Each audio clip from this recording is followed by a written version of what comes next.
Hey guys, welcome back to my channel. আজকে অনেক common একটা ভর্তা রেসিপি আপনাদের সাথে শেয়ার করব। পোড়া বেগুন ও টমেটো ভর্তা সবাই নিশ্চয়ই খেয়েছেন, তবে এক একজনের রেসিপি এক এক রকম হয়। আমি সচরাচর যেইভাবে এই ভর্তাটা করে থাকি সেই রেসিপিটি আপনাদের সামনে উপস্থাপন করার চেষ্টা করেছি। আশা করি আপনাদের ভালো লাগবে। প্লিজ আমার চ্যানেলটিকে সাবস্ক্রাইব করে পাশে থাকা বেল আইকনটিতে ক্লিক করে রাখুন নতুন রেসিপি আপডেট পেতে। তো চলুন শুরু করি। আমি একটা বড় সাইজের বেগুন নিয়েছি আর দুইটা টমেটো নিয়েছি। এগুলো ভালোভাবে ধুয়ে পানি মুছে নিয়েছি। এবার প্রথমে একটা ছুরি দিয়ে বেগুনের মাঝখানে কেটে নিচ্ছি, আর ভেতরে পোকা আছে কিনা অবশ্যই দেখে নিতে হবে।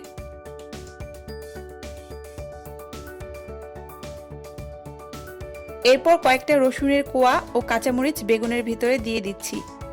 এটা অপশনাল, না দিলেও কোনো সমস্যা নেই, তবে দিলে স্বাদটা একটু বেড়ে যায়।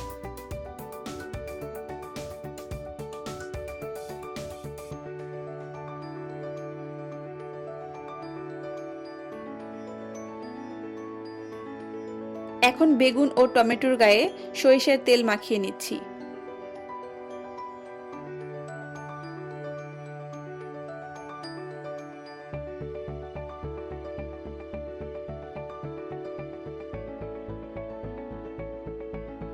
এরকম একটা বারবিকিউ গ্রিলে বেগুন ও টমেটো পোড়াবো।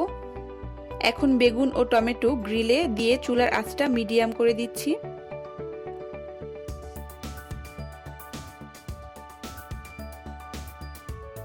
এক পাশ হয়ে গেলে উল্টে দেব।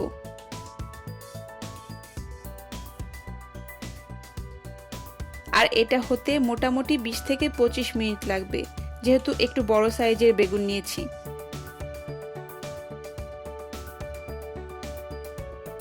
আর আপনাদের কাছে যদি বারবিকিউ গ্রিলটা না থাকে তাহলে আপনারা চাইলে স্টিলের প্লেসমেট ও ব্যবহার করতে পারেন, আর দুইটার একটাও যদি না থাকে তাহলে সরাসরি চুলায় পোড়াতে পারেন।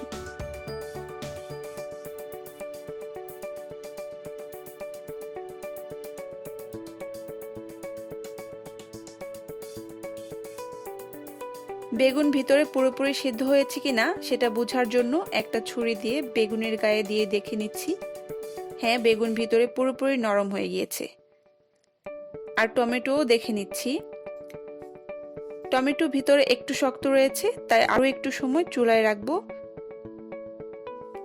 এখন বেগুনটা নামিয়ে নিচ্ছি।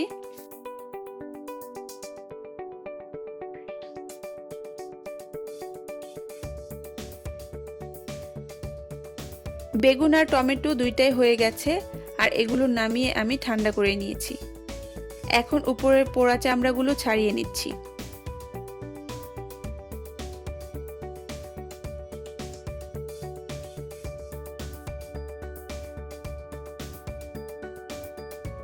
এবার বেগুন ও টমেটো হাতে মেখে নিচ্ছি।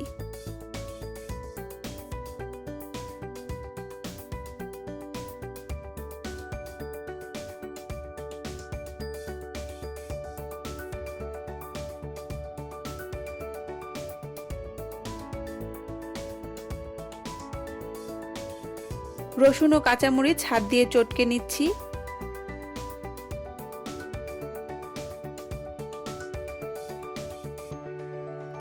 তিনটা ভাজা শুকনো মরিচ দিয়ে দিচ্ছি।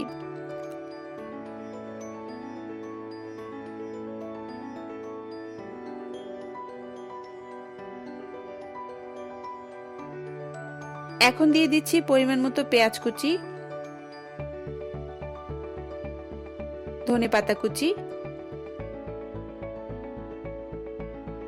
হাফ চামচ লবণ ও সাথে দিয়ে দিচ্ছি 1 টেবিল চামচ সরিষার তেল।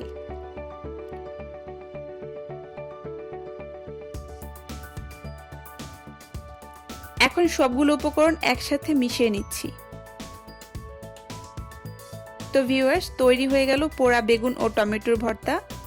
আপনারা অবশ্যই ট্রাই করবেন এই অসাধারণ রেসিপিটি। আর আমার ভিডিও ভালো লাগলে অবশ্যই লাইক দিতে ভুলবেন না। আপনারা কে কিভাবে এই ভর্তাটা বানান আমাকে কমেন্ট করে জানাতে পারেন, আর ভিডিওটি অবশ্যই বেশি বেশি করে শেয়ার করবেন। সবাই ভালো থাকবেন, দেখা হবে নেক্সট ভিডিওতে নতুন কোনো রেসিপি নিয়ে।